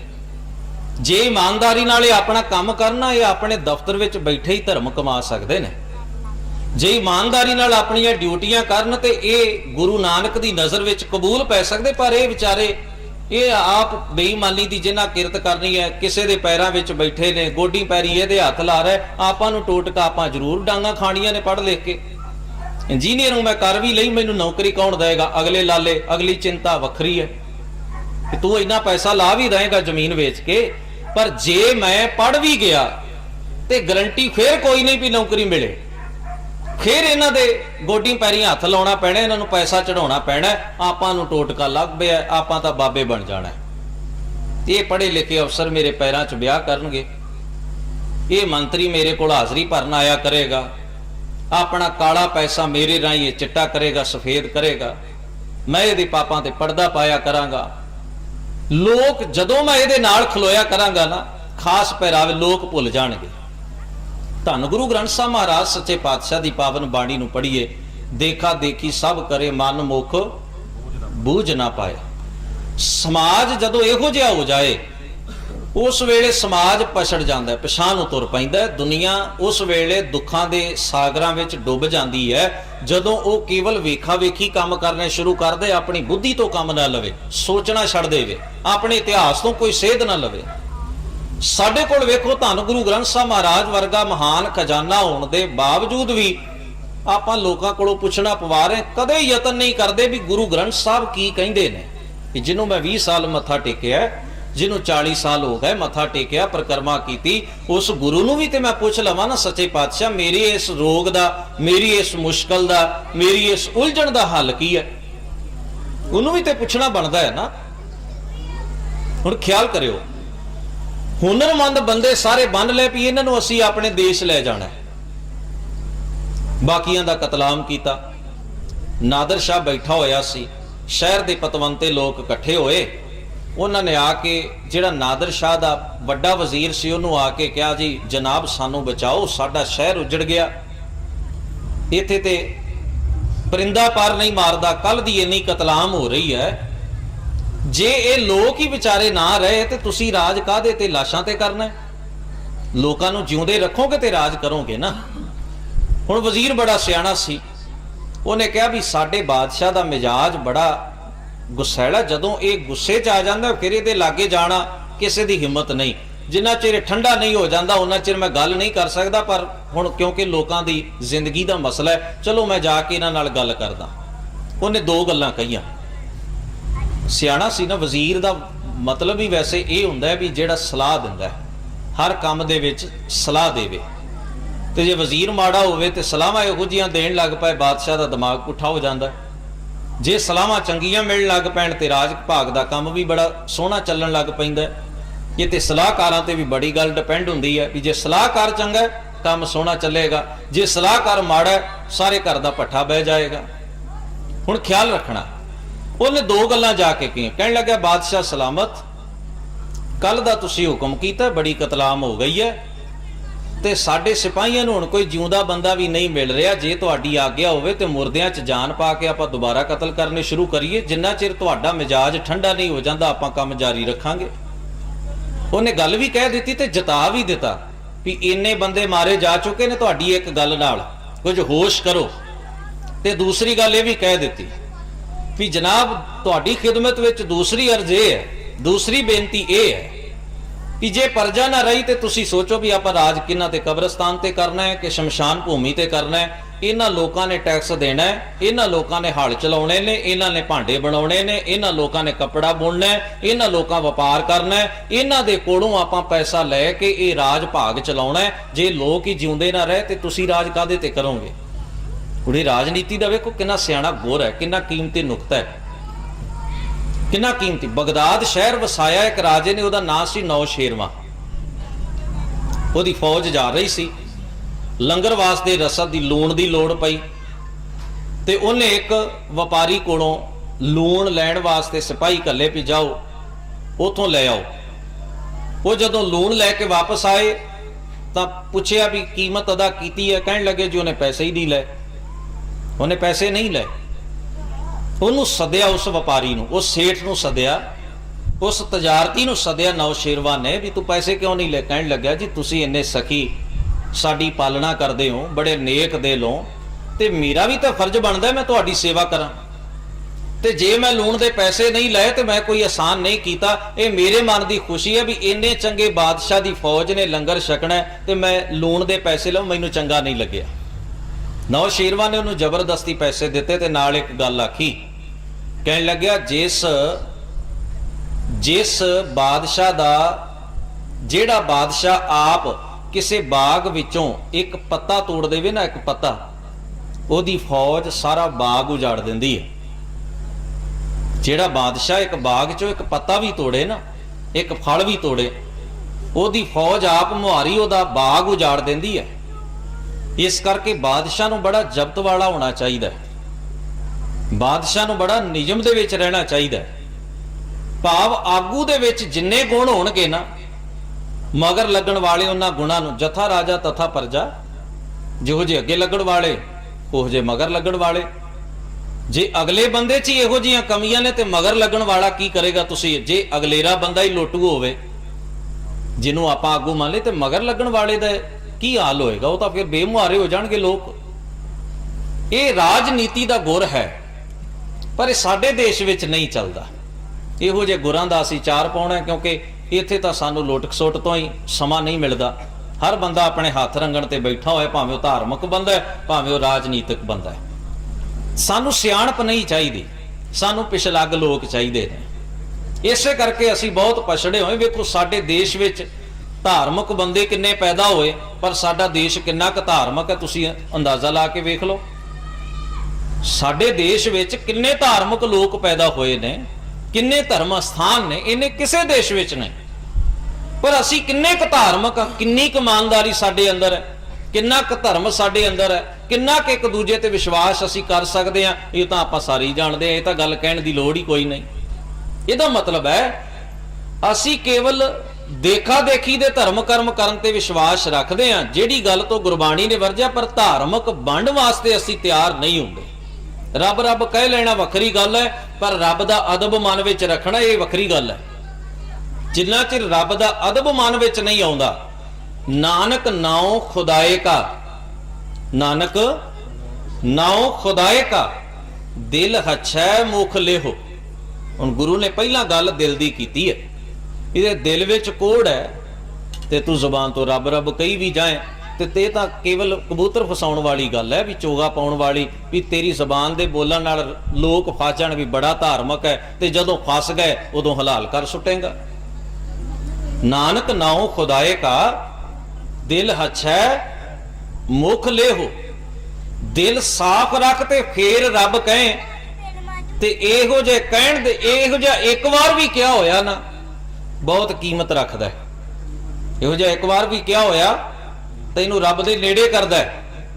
ਜੇ ਦਿਲ ਵਿੱਚ ਕੋੜ ਹੈ, ਉੱਥੇ ਤਾਂ ਮਹਾਰਾਜ ਨੇ ਕਿਹਾ ਨਾ, ਹਰ ਹਰ ਕਰੈ ਨਿਤ ਕਪਟ ਕਮਾਵੈ ਹਿਰਦਾ ਸ਼ੁੱਧ ਨਾ ਹੋਈ। ਗੁਰੂ ਗ੍ਰੰਥ ਸਾਹਿਬ ਕਹਿਣ ਲੱਗੇ ਜੇ ਤੂੰ ਹਰ ਹਰ ਰੱਬ ਰੱਬ ਵੀ ਕਰੇ ਆਪਣੀ ਜ਼ਬਾਨ ਤੋਂ, ਤੇ ਦਿਲ ਦਾ ਕਪਟ ਕੋੜ ਵੀ ਨਾ ਕੱਢੇ, ਵਲ ਵੀ ਨਾ ਕੱਢੇ, ਇਹਦੇ ਨਾਲ ਤੇਰਾ ਹਿਰਦਾ ਸਾਫ਼ ਨਹੀਂ। ਅੰਦਰੋਂ ਤਾਂ ਤੂੰ ਮੈਲੇ ਹੀ ਰਹਿਣਾ, ਬਾਹਰੋਂ ਤੂੰ ਜਿਹੋ ਜਿਹਾ ਮਰਜ਼ੀ ਬਣ ਜਾਏ। ਬਾਹਰ ਧੋਤੀ ਤੁੰਮੜੀ, ਅੰਦਰ ਵਿਸ਼ ਨਿਕੋਰ, ਤੇ ਸਾਧ ਭਲੇ ਅਣਨਾਤਿਆ ਚੋਰ ਸੇ ਚੋਰਾ। जिन्हें धर्म कमाना उन्हें दुकान ते बह के भी कमाई जाना है। ਉਹਦੇ ਵਰਗਾ ਕੋਈ ਨਹੀਂ। ਉਹਨੂੰ ਨਾ ਹਰਿਦੁਆਰ ਦੀ ਯਾਤਰਾ ਕਰਨ ਦੀ ਲੋੜ ਹੈ, ਨਾ ਉਹਨੂੰ ਕਿਧਰੇ ਜਾਣ ਦੀ। ਹੋ ਸਕਦਾ ਉਹ ਸਾਰੀ ਜ਼ਿੰਦਗੀ ਸਮਾਂ ਨਾ ਕੱਢ ਸਕੇ, ਉਹ ਪਿੰਡ ਦੇ ਗੁਰਦੁਆਰੇ 'ਚ ਹੀ ਨਮਸਕਾਰ ਕਰਕੇ ਆਪਣੀ ਕਿਰਤ ਸ਼ੁਰੂ ਕਰ ਲਿਆ ਕਰੇ। ਤੇ ਮੇਰੇ ਵਰਗਾ ਬੰਦਾ ਤੀਰਥ ਵੀ ਫੇਰ ਆਏ ਤੇ ਗੁਆਂਢੀਆਂ ਦੀ ਵੱਟ ਵੀ ਐ ਇੰਚ ਇੰਚ ਵੱਡੀ ਤੁਰੀ ਜਾਣੀ ਹੈ। ਵੀ ਕੀੜੀ ਵੀ ਜਦੋਂ ਉਹਦੇ ਤੇ ਤੁਰੇ ਤੇ ਧੌਣ ਪਰਨੇ ਹੋ ਕੇ ਥੱਲੇ ਡਿੱਗ ਪਏ। ਇੰਨੀਆਂ ਵੱਟਾਂ ਅਸੀਂ ਰਹਿਣ ਦੇ ਨੇ, ਭਲਾ ਕਿਉਂ? ਸਾਨੂੰ ਹੁੰਦਾ ਵੀ ਥੋੜੀ ਜਿਹੀ ਉਹਨੂੰ ਖਿਸਕ ਜਾਏ ਨਾ ਵੱਟ ਉਧਰ ਨੂੰ, ਵੀ ਇੱਥੇ ਕਿਹੜਾ ਪਟਵਾਰੀ ਬੈਠਾ ਵੀ ਜਿਹੜਾ ਰੋਜ਼ ਨਿਸ਼ਾਨਦੇਹੀ ਕਰਦਿਆ ਕਰੂ। ਜਦੋਂ ਹੋਊ ਉਦੋਂ ਸਾਡੇ ਵੱਲ ਨਿਕਲ ਆਊ, ਆਖਾਂਗੇ ਜੀ ਕੋਈ ਨਹੀਂ, ਹੋ ਹੀ ਜਾਂਦਾ ਵਾਧਾ ਘਾਟਾ। ਜਦੋਂ ਸਾਡੇ ਕੱਚੇ ਰਾਹ ਹੁੰਦੇ ਸਨ ਨਾ, ਕੱਚੇ ਰਾਹ 12-12 ਫੁੱਟ 12-12 ਕਰਮਾ, ਹੁਣ ਪੱਕੀਆਂ ਸੜਕਾਂ ਬਣ ਗਈਆਂ, ਸੁੱਖ ਨਾਲ ਸਹੂਲਤ ਆ ਗਈ, ਤੇ ਆਪਾਂ ਵੇਖੋ ਕੀੜੀ ਜਿੰਨਾ ਦਿਲ ਹੋ ਗਿਆ ਸਾਡਾ, ਕੀੜੀ ਜਿੰਨਾ ਦਿਲ। ਪੱਕੀਆਂ ਸੜਕਾਂ ਬਣ ਗਈਆਂ ਤਾਂ ਆਪਾਂ ਵੇਖਿਆ ਵੀ ਰਾਹ ਤਾਂ ਇੰਨਾ ਹੀ ਚਾਹੀਦਾ ਜਿੰਨੀ ਸਰਕਾਰ ਨੇ ਬਜਰੀ ਪਾ ਦਿੱਤੀ, ਆਪਾਂ ਇਧਰੋਂ ਵੀ ਵੱਢ ਲਿਆ ਤੇ ਇਧਰੋਂ ਵੀ ਵੱਢ ਲਿਆ। ਤੇ ਕਈ ਤਾਂ ਮੇਰੇ ਵਰਗੇ ਬਾਹਲੇ ਅਕਲ ਵਾਲੇ ਹੁੰਦੇ, ਜਦੋਂ ਨਾ ਗੋਹਾ ਸੁੱਟਣਾ ਪੱਕੀ ਸੜਕ ਤੇ ਸੁੱਟਣਾ, ਗੋਹਾ ਜਿਹੜਾ ਸੁੱਟਣਾ ਹੈ ਨਾ, ਉਹਨਾਂ ਨੂੰ ਖਨੀ ਭੁਲੇਖਾ ਪੈ ਗਿਆ ਵੀ ਸਰਕਾਰ ਨੇ ਸੜਕਾਂ ਗੋਹਾ ਸੁੱਟਣ ਵਾਸਤੇ ਬਣਾਈਆਂ ਨੇ। ਭੁਲੇਖੇ ਦਾ ਵੀ ਕੋਈ ਇਲਾਜ ਤਾਂ ਥੋੜੀ ਹੁੰਦਾ ਹੈ, ਗਿਆਨ ਹੀ ਇਹਦਾ ਇਲਾਜ ਹੈ। ਤੁਸੀਂ ਵੇਖੋਗੇ ਪਿੰਡ ਪਿੰਡ ਦੀ ਕਹਾਣੀ ਹੈ। ਆਪਣੀ ਨਾਲੀ ਸਾਫ਼ ਕਰਦੇ ਆ ਆਪਾਂ, ਗਾਰਾ ਜਿਹੜਾ ਗੁਆਂਢੀ ਦੇ ਬੂਹੇ ਅੱਗੇ ਕਰ ਦੇਣਾ ਵੀ ਇਹ ਡੁੱਬਣ, ਇਹ ਤਿਲਕ ਤਿਲਕ ਕੇ ਡਿੱਗਣ। ਆਪਾਂ ਨੂੰ ਕੀ, ਇਹ ਹੁਣ ਆਪਾਂ ਅਰਦਾਸ ਵਿੱਚ ਤਾਂ ਕਹਿ ਹੀ ਦੇਣਾ ਵੀ ਨਾਨਕ ਨਾਮ ਚੜ੍ਹਦੀ ਕਲਾ ਤੇਰੇ ਭਾਣੇ, ਸਰਬੱਤ ਦਾ ਭਲਾ। ਤੇ ਹੁਣ ਭਲਾ ਰਾਸ਼ਨ ਕਾਰਡ ਰਾਹੀਂ ਤਾਂ ਮਿਲਣਾ ਨਹੀਂ, ਆਪਾਂ ਨੂੰ ਕਰਨਾ ਪੈਣਾ ਨਾ ਰਲ ਮਿਲ ਕੇ। ਜੇ ਆਪਾਂ ਗੁਰੂ ਗ੍ਰੰਥ ਸਾਹਿਬ ਦੇ ਸਾਹਮਣੇ ਕਹਿ ਦਿੱਤਾ ਹੈ ਵੀ ਮਹਾਰਾਜ ਤੁਹਾਡੇ ਨਾਮ ਦੀ ਚੜ੍ਹਦੀ ਕਲਾ ਹੋਵੇ ਤੇ ਤੇਰੀ ਰਜ਼ਾ 'ਚ ਸਾਰਿਆਂ ਦਾ ਭਲਾ ਹੋਵੇ, ਤੇ ਇਹਨੂੰ ਕਮਾਉਣਾ ਕਿੰਨੇ ਹੈ? ਆਪਾਂ ਹੀ ਕਮਾਉਣਾ ਹੈ ਨਾ, ਗੁਰੂ ਗ੍ਰੰਥ ਸਾਹਿਬ ਦੇ ਸਾਹਮਣੇ ਕਹਿਣ ਵਾਲਿਆਂ ਨੇ। ਤੇ ਆਪਾਂ ਤਾਂ ਕਮਾਵਾਂਗੇ ਜੇ ਥੋੜਾ ਬਹੁਤ ਆਦਤ ਵਿੱਚ ਤਬਦੀਲੀ ਲਿਆਵਾਂਗੇ, ਜੇ ਸਾਡੇ ਸੁਭਾਅ 'ਚ ਥੋੜਾ ਬਹੁਤ ਫਰਕ ਆਏਗਾ। ਗੁਰੂ ਨਾਨਕ ਦੇ ਸਿੱਖਾਂ ਨੂੰ ਇਹ ਗੱਲ ਸ਼ੋਭਾ ਨਹੀਂ ਦਿੰਦੀ ਜੋ ਸਾਡੇ ਪੰਜਾਬ ਵਿੱਚ ਵਾਪਰ ਰਿਹਾ ਹੈ, ਇਹ ਗੱਲ ਸ਼ੋਭਾ ਨਹੀਂ ਦਿੰਦੀ। ਦੁਨੀਆ ਕਰੇ ਸੋ ਕਰੇ, ਉਹਨਾਂ ਕੋਲ ਤਾਂ ਗੁਰੂ ਗ੍ਰੰਥ ਸਾਹਿਬ ਮਹਾਰਾਜ ਵਰਗਾ ਪਾਵਨ ਬਾਣੀ ਦਾ ਖਜ਼ਾਨਾ ਨਹੀਂ। ਵੈਸੇ ਗੁਰੂ ਨੇ ਬੜੀ ਕੀਮਤੀ ਗੱਲ ਆਖੀ, ਕੋਈ ਗਾਵੇ ਰਾਗੀ, ਬੜੇ ਰਾਗ ਕੱਢ ਕੱਢ ਕੇ ਰਾਗਾਂ ਦੇ ਨਾਲ ਹੀ ਵਾਹਿਗੁਰੂ ਤੇਰੀ ਸਿਫਤ ਕਰੇ, ਰਾਗ ਦੇ ਰਾਹੀਂ ਤੇਰੇ ਗੁਣ ਗਾਏ। ਕੋਈ ਗਾਵੇ ਰਾਗੀ ਨਾਦੀ, ਨਾਦ ਦਾ ਮਤਲਬ ਹੈ ਬੜੀਆਂ ਸੁਰੀਲੀਆਂ ਆਵਾਜ਼ਾਂ ਵਿੱਚ ਹੇ ਵਾਹਿਗੁਰੂ ਤੇਰੀ ਉਪਮਾ ਕਰੇ, ਕੋਈ ਤੇਰੇ ਗੁਣ ਗਾਈ ਜਾਏ ਤੇ ਆਵਾਜ਼ ਬੜੀ ਸੋਹਣੀ ਹੋਵੇ, ਰਾਗ ਗਾਉਣ ਦੀ ਉਹਦੇ ਕੋਲ ਤਾਕਤ ਹੋਵੇ, ਬੜੇ ਸੋਹਣੇ ਰਾਗ ਕੱਢੇ। ਕੋਈ ਗਾਵੇ ਰਾਗੀ ਨਾਦੀ, ਤੀਸਰਾ ਸ਼ਬਦ ਹੈ ਬੇਦੀ। ਬੇਦ ਦਾ ਮਤਲਬ ਹੈ ਗਿਆਨ ਰਾਹੀਂ। ਕੋਈ ਬੜਾ ਉੱਚੇ ਉੱਚੇ ਗਿਆਨ ਘੋਟੇ, ਬੜੀਆਂ ਗਿਆਨ ਦੀਆਂ ਗੱਲਾਂ ਕਰੇ, ਬੜੀ ਵਿਦਵਤਾ ਵਿਖਾਏ ਸੰਸਾਰ ਨੂੰ, ਤੇ ਆਪਣੀ ਵਿਦਵਤਾ ਦੇ ਰਾਹੀਂ ਤੇਰੀਆਂ ਗੱਲਾਂ ਨੂੰ ਉਹ ਲੋਕਾਂ ਤੱਕ ਪਹੁੰਚਾਏ। ਕੋਈ ਗਾਵੇ ਰਾਗੀ ਨਾਦੀ ਬੇਦੀ ਬਹੁ ਭਾਂਤ ਕਰ। ਕੋਈ ਤੀਰਥਾਂ ਤੇ ਜਾ ਕੇ, ਭਾਂਤ ਦਾ ਮਤਲਬ ਕਈ ਤਰੀਕਿਆਂ ਨਾਲ, ਕੋਈ ਤੀਰਥਾਂ ਤੇ ਜਾ ਕੇ ਤੈਨੂੰ ਯਾਦ ਕਰੇ, ਕੋਈ ਹੋਰ ਗਿਣਤੀ ਮਿਣਤੀ ਦੇ ਧਰਮ ਕਰਮ ਕਰੇ, ਕੋਈ ਮੇਰੇ ਵਰਗਾ ਫਰਸ਼ ਧੋ ਧੋ ਕੇ ਲੋਕਾਂ ਦੇ ਦਿਲਾਂ ਦੇ ਵਿੱਚ ਧਰਮੀ ਹੋਣ ਦਾ, ਜਾਂ ਤੇਰੇ ਦਰ ਦੇ ਉੱਤੇ ਧਰਮੀ ਹੋਣ ਦਾ ਇਹ ਦਾਵਾ ਬਣਨ ਦਾ ਵਿਚਾਰ ਰੱਖੇ। ਬਹੁ ਭਾਂਤ ਕਰ। ਪਰ ਅੱਗੇ ਇੱਕ ਸ਼ਬਦ ਵਰਤੇ, ਕਹਿਣ ਲੱਗੇ ਨਹੀਂ ਹਰ ਹਰ ਭੀਜੈ ਰਾਮ ਰਾਜੇ। ਇਹਦੇ ਨਾਲ ਵੀ ਵਾਹਿਗੁਰੂ ਖੁਸ਼ ਨਹੀਂ। ਹੁਣ ਕਮਾਲ ਹੈ ਕਿ ਗਾਉਣ ਵਾਲੇ ਦਾ ਗਲਾ ਬਹਿ ਗਿਆ, ਰੱਬ ਅਜੇ ਵੀ ਖੁਸ਼ ਨਹੀਂ। ਤੀਰਥਾਂ ਤੇ ਜਾਣ ਵਾਲੇ ਨੇ ਸਾਰਾ ਬੈਂਕ ਬੈਲੈਂਸ ਮੁਕਾ ਲਿਆ, ਜ਼ਿੰਦਗੀ ਦਾ ਸਮਾਂ, ਰੱਬਾ ਤੂੰ ਅਜੇ ਖੁਸ਼ ਕਿਉਂ ਨਹੀਂ? ਤੈਨੂੰ ਕੀ ਮੁਸ਼ਕਲ ਹੈ ਬਈ ਵੀ ਇੰਨੀ ਮੈਂ ਮਿਹਨਤ ਕਰਾਂ ਤੇ ਤੂੰ ਖੁਸ਼ ਨਾ ਹੋਵੇਂ? ਮੇਰੀ ਮਿਹਨਤ ਵਿੱਚ ਕੀ ਕਮੀ? ਬੰਦਾ ਤਾਂ ਹੁਣ ਮਿਹਨਤ ਕਰਦਾ ਤੇ ਜੀ ਤੋੜ ਕਰਦਾ ਨਾ, ਰੱਬਾ ਤੂੰ ਖੁਸ਼ ਨਾ ਹੋਵੇਂ ਕਿਉਂ? ਨਹੀਂ ਹਰ ਹਰ ਭੀਜੈ ਰਾਮ ਰਾਜੇ। ਗੁਰੂ ਸਾਹਿਬ ਜੀ ਨੇ ਅੱਗੇ ਕਹਿ ਦਿੱਤਾ, ਗੁਰੂ ਰਾਮਦਾਸ ਮਹਾਰਾਜ ਨੇ ਕਹਿਣ ਲੱਗੇ ਜਿਨ੍ਹਾਂ ਅੰਤਰ ਕਪਟ ਵਿਕਾਰ ਹੈ ਤਿਨਾਂ ਰੋਏ ਕਿਆ ਕੀਜੈ। ਹੁਣ ਮੇਰੇ ਵਰਗਾ ਗਲੇਡੂ ਵੀ ਸੁੱਟੀ ਜਾਏ ਮਹਾਰਾਜ ਦੇ ਸਾਹਮਣੇ, ਰੱਬਾ ਦਰਸ਼ਨ ਦੇ, ਰੱਬਾ ਦਰਸ਼ਨ ਦੇ, ਹੁੰਦਾ ਹੈ ਨਾ, ਮੇਰੇ ਵਰਗਾ ਵਿਰਾਗ ਵੀ ਕਰੇ। ਪਰ ਗੁਰੂ ਰਾਮਦਾਸ ਮਹਾਰਾਜ ਕਹਿੰਦੇ ਤਿਨਾਂ ਰੋਏ ਕਿਆ ਕੀਜੈ। ਇਸ ਸਾਰੇ ਰੋਣੇ ਚੋਂ ਤੈਨੂੰ ਕੀ ਮਿਲੇਗਾ? ਕਿਉਂ? ਕਿਉਂਕਿ ਜਿਨ੍ਹਾਂ ਅੰਤਰ ਕਪਟ ਵਿਕਾਰ ਹੈ, ਤੇਰੇ ਅੰਦਰ ਕਪਟ। ਠੀਕ ਹੈ ਦੁਨੀਆ ਨਹੀਂ ਜਾਣਦੀ, ਪਰ ਹਰ ਕਰਤਾ ਸਭ ਕੁਛ ਜਾਣਦਾ। ਉਹ ਜਿਹੜਾ ਕਰਤਾ ਹੈ ਨਾ ਤੈਨੂੰ ਬਣਾਉਣ, ਕਾਰ ਬਣਾਉਂਦਾ ਹੈ ਜਿਹੜਾ, ਉਹਨੂੰ ਪਤਾ ਹੈ ਵੀ ਜੇ इस तरह की आवाज़ करे तो ये कित्थे किहड़े पुरजे च प्रॉब्लम हो सकती। मकैनिक नूं तो सारा पता है, आपां कह देंगे मकैनिक कोल जाके गड्डी इस तरह की आवाज़ कढ़दी है, तो आवाज़ इंजन चों आ रही, उन्हें टायर नहीं खुलना, उन्हें पता है भी इत्थे प्रॉब्लम है, उन्हें उस वेले उत्थे उस चीज़ से हथ पा लेना जिथों जिहड़ी मुश्किल है, क्योंकि उन्हें पता है वो सारी चीज़ नूं जोड़ भी सकता है तो उन्हें खोल भी सकता है, वो है करता, उन्हें उस चीज़ बारे पता है। ये किवें हुण किसान नूं पता है भी किहड़ा बी किन्ने किस्म दा किन्ना पैणे ते दवाई किहड़ी किहड़ी जदों तेला पै जाए तो किहड़ी दवाई लियाउणी है, उन्होंने पता है ना, क्योंकि वो अपने काम का माहर है। जिन्हें सानू बनाया है कुदरत ने, उन्होंने साडे अंदर दा पता है, साडे अंदर दे पुरजे पुरजे तो वाकफ है बंदे दे दिमाग विच की चलदा है, उन्होंने तां ही अंतरजामी हर करता सब किश जानदा, सिर रोग हथ दीजै। धन गुरु ग्रंथ साहब महाराज कहन लगे ओहदे कोलों कुछ नहीं लुकाया जा सकता, ਉਹਨੂੰ ਛਲਿਆ नहीं जा सकता, ਉਹਨੂੰ ਧੋਖਾ नहीं दिता जा सकता। जे ਤਾਂ ਤੂੰ ਉਹਦਾ ਬੰਦਾ ਹੈ ਫਿਰ ਕਪਟ ਛੱਡ ਦੇ, क्योंकि ਉਹਨੂੰ ਤਾਂ ਧੋਖਾ ਦਿੱਤਾ नहीं जा सकता, मालिक नाल ठगी नहीं मारी जा सकती। ਤੇ ਜੇ ਤੂੰ ਦੁਨੀਆਦਾਰੀ ਦਾ ਬੰਦਾ ਹੈ ਤੇ ਫਿਰ ਤਾਂ ਭਾਈ ਜੋ ਤੂੰ ਕਰ ਰਿਹਾ ਸੋ ਤੇਰੇ ਹਿਸਾਬ ਨਾਲ ਤਾਂ ਫਿਰ ਠੀਕ ਹੀ ਹੈ, ਫਿਰ ਚੱਲੀ ਜਾਣ ਦੇ ਦੁੱਖ ਭੋਗਣੇ ਆ, ਇਹ ਤੂੰ ਭੋਗੀ ਜਾਣੇ ਨੇ। ਧੰਨ ਗੁਰੂ ਗ੍ਰੰਥ ਸਾਹਿਬ ਮਹਾਰਾਜ ਨੇ ਇੰਨਾ ਕੀਮਤੀ ਉਪਦੇਸ਼ ਜਿਹੜਾ ਹੈ ਉਹ ਸਾਡੀ ਝੋਲੀ ਦੇ ਵਿੱਚ ਪਾਇਆ।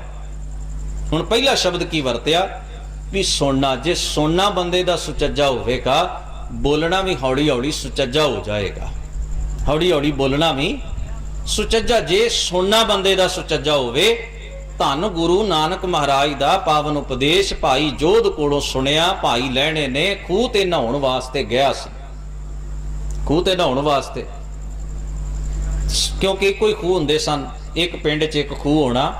ਸਵੇਰੇ ਸਵੇਰ ਪਿੰਡ ਦੇ ਮਰਦਾਂ ਨੇ ਉੱਠ ਕੇ ਪਹਿਲਾਂ ਆਪਣੀ ਸਰੀਰਕ ਕਿਰਿਆ ਸਾਧਨ ਖੂਹ ਤੇ ਜਾਣਾ, ਫਿਰ ਪਿੰਡ ਦੀਆਂ ਤੀਵੀਆਂ ਨੇ ਔਰਤਾਂ ਨੇ ਘੜੇ ਲੈ ਕੇ ਗਾਗਰਾਂ ਲੈ ਕੇ ਉੱਥੋਂ ਪਾਣੀ ਲਿਆਉਣਾ ਆਪਣੇ ਘਰਾਂ ਵਾਸਤੇ, ਤੇ ਇਵੇਂ ਲੋੜਾਂ ਲੋਕ ਇੱਕੇ ਖੂਹ ਤੋਂ ਪੂਰੀਆਂ ਕਰਦੇ ਸਨ।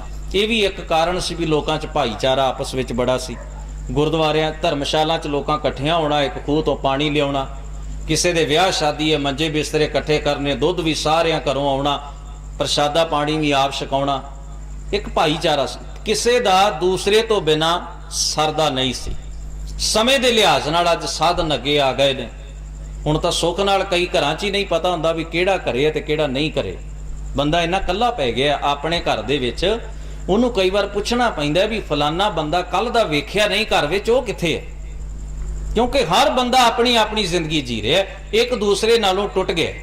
ਤੇ ਇਕੱਲਾ ਬੰਦਾ ਕਿੰਨਾ ਕੁ ਚਿਰ ਸਮਾਂ ਕੱਢ ਸਕਦਾ ਹੈ? ਮਾਨਸਿਕ ਤੌਰ ਤੇ ਉਹ ਬਿਮਾਰ ਹੋ ਗਿਆ, ਮਾਨਸਿਕ ਤੌਰ ਤੇ ਰੋਗੀ ਹੋ ਗਿਆ, ਗੁਰਦੁਆਰੇ ਉਹਨੇ ਆਉਣਾ ਨਹੀਂ, ਭਾਈਚਾਰੇ ਨਾਲ ਕੋਈ ਮਿਲਣ ਵਰਤਣ ਨਹੀਂ, ਪਰਿਵਾਰ ਵਿੱਚ ਇਤਫਾਕ ਕੋਈ ਨਹੀਂ। ਇਹ ਬਿਮਾਰੀ ਜਿਹੜੀ ਮਨ ਨੂੰ ਲੱਗ ਗਈ, ਇਹਦਾ ਹੱਲ ਤਾਂ ਫਿਰ ਚਿਮਟੇ ਹੀ ਕੱਢਣਗੇ, ਇਹਦਾ ਹੱਲ ਤਾਂ ਫਿਰ ਚਿਮਟੇ ਵਾਲੇ ਹੀ ਕੱਢਣਗੇ ਨਾ ਜੀ। ਹੁਣ ਇਹ ਮੁਸ਼ਕਲ ਹੈ ਸਾਡੇ, ਅਸੀਂ ਮੁਸ਼ਕਲਾਂ ਨੂੰ ਨਹੀਂ ਵੇਖ ਰਹੇ ਵੀ ਕਾਰਨ ਸਾਡੇ ਦੁੱਖਾਂ ਦਾ ਕੀ ਹੈ। ਅਸੀਂ ਤਾਂ ਬਸ ਸਵਾਹ ਦੀਆਂ ਪੁੜੀਆਂ ਖਾ ਲਈਆਂ ਤੇ ਸਿਰ 'ਚ ਪਾ ਲਈਆਂ, ਧਾਗੇ ਤਵੀਤ ਬੰਨ੍ਹ ਲੈ।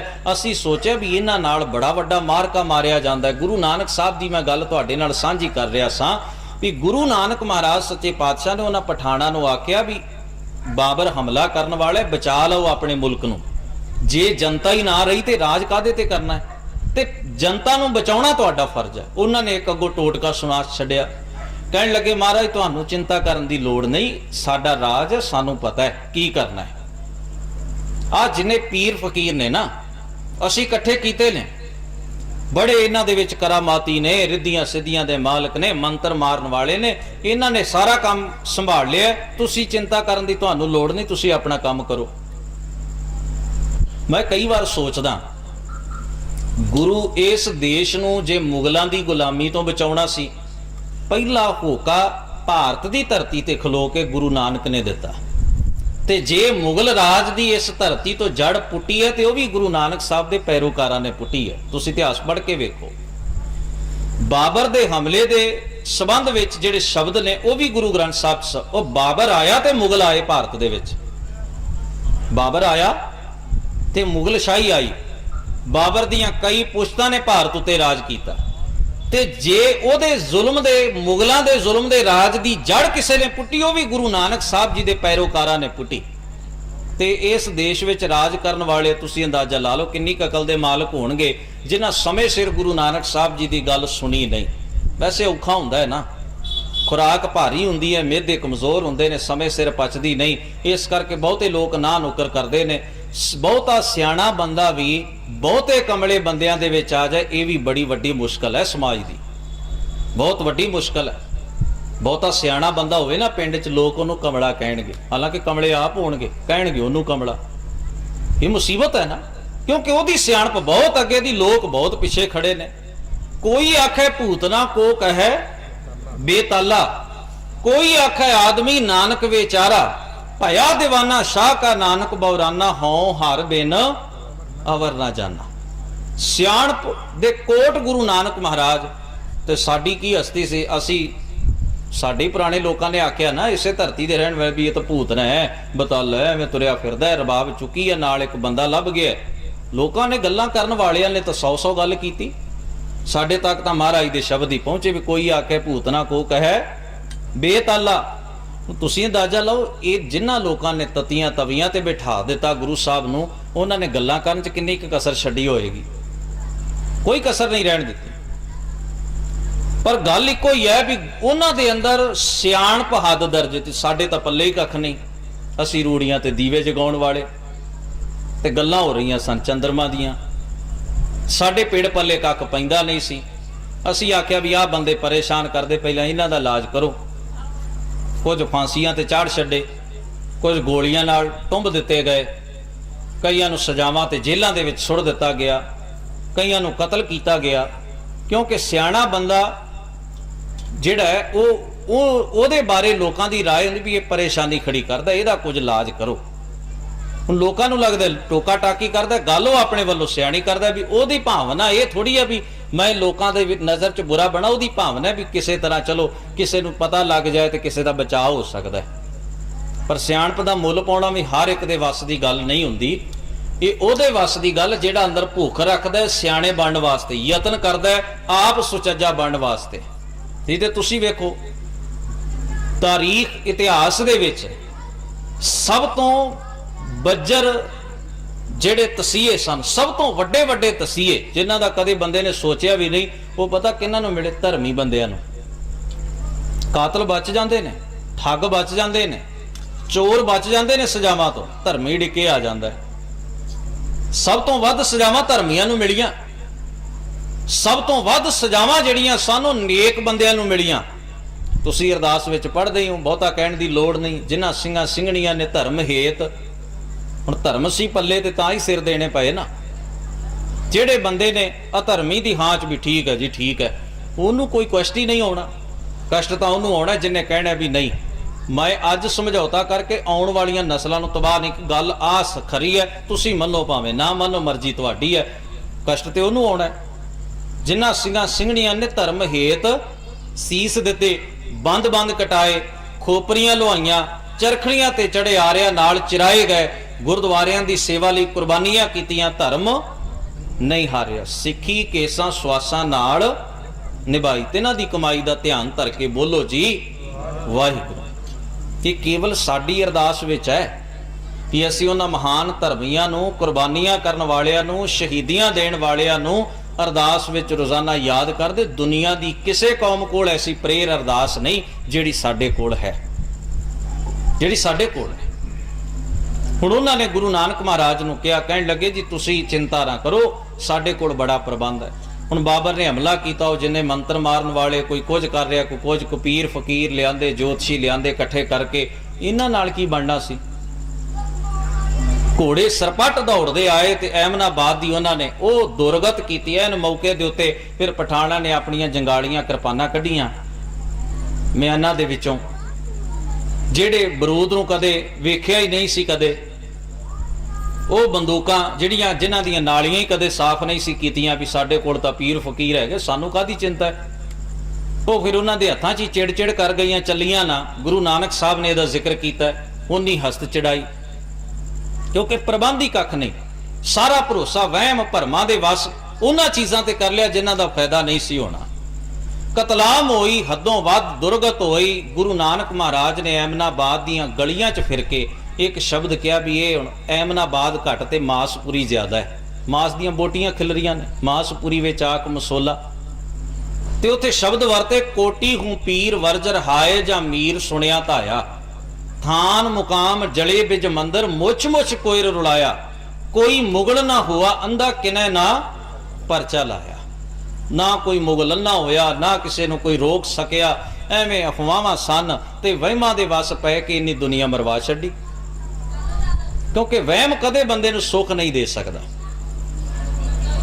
धन गुरु ग्रंथ साहब महाराज की पावन बाणी नूं पढ़ीए, जिन्हें साडे जीवन विचों वहम कढ़ने ने, भरम कढ़ने ने, साडे जीवन दे अंदर मन अंदर जम्मिया होया जिहड़ा जाड़ा है इहनूं खत्म करना है। जन नानक बिन आपा चीनै मिटै ना भ्रम की काई। आपां तां स्पीकर तां नूं करदे ने भी तूं भेजी है तूं ही सुण, साडा तां इह काम बनदा नहीं, असीं क्यों सुणीए। ये बाणी साडे वास्ते गुरु साहब ने कही है। दुनिया का कोई धर्म ग्रंथ ना पशुओं लिए लिखिया, ना पंछियों लिए लिखिया, ना वनस्पति लिए लिखिया, बंदियां लिए लिखिया गया भी इंसान किसी तरह नेक बन जाए। जे इंसान नेक बन गया ये सारा जमाना सेफ है, सारे पासे सुरख, सारे पासे सुख है। दुख भी बंदा खड़े करता है, सुखी भी बंदे ने अपनी वजह करके होना है। पर धन गुरु ग्रंथ साहब के कोल जुगत है जिस राही असी सारे सुखी हो सकते हैं। भाई लहणे ने वो शब्द सुनिया, जित सेवे सुख पाइए सो साहिब सदा संभालीए, जित कीता पाइए अपना सघाल बुरी। हुण बस सुनना सी, सुन लिया ते जीवन बदल गया। चंगी गल जदों भी जीवन विच मिलेगी जीवन बदलेगा। सतगुरु दे प्यार वालिओ, अज यतन सानू यही करन दी लोड़ है। जब लग दुनिया रही है नानक किश सुनिए किश कहिए। कुछ नेक गल सुनिए, गुरु दा उपदेश सुनिए, ते जिथे भी दसन दा किते साडा रुझान होवे उत्थे दसीए भी अगे जाके जरूर भी आ गुरु दी गल है, आ गुरु ग्रंथ साहब दी मत है। असी धन गुरु ग्रंथ साहब महाराज दे सिख होण दे नाते साडा तां इह पहला फर्ज बनदा है भी असी गुरु ग्रंथ साहब महाराज दी पावन बाणी दा आदर करिए, सत्कार करिए। ते उहदा सत्कार ते आदर दा पहला रूप यह है भी गुरु की पावन बाणी नाल सांझ बनाइए, जिहड़ी एक सिख दी सांझ गुरु नाल होनी चाहिदी है। ते सांझ इस गल दी प्रतीक है भी आपां किन्ना बाणी पढ़दे हां।